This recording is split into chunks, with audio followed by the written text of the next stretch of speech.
Chilli fish বানানোর জন্য আদা, রসুন, কাঁচা লঙ্কা নুন দিয়ে মিহি পেস্ট করে নেব।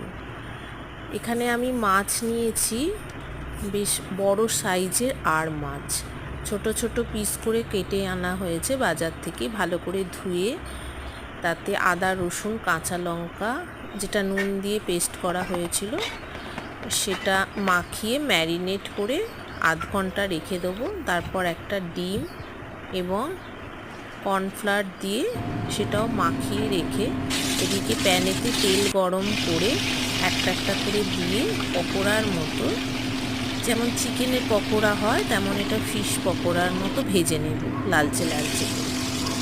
এদিকে রসুন ফাইন কুচিয়ে তারপর তাতে একটু আদা, রসুন, কাঁচা লঙ্কা বাটা, পেঁয়াজের পাল্প দিয়ে ভালো করে নাড়াচাড়া করব। আর এখানে ক্যাপসিকাম, বেল পেপার সব কিউব করে কেটে রাখা আছে, সেগুলোও দিয়ে দিলাম। দিয়ে ভালো করে ভাজবো, খুব লাল করে ভাজবো না।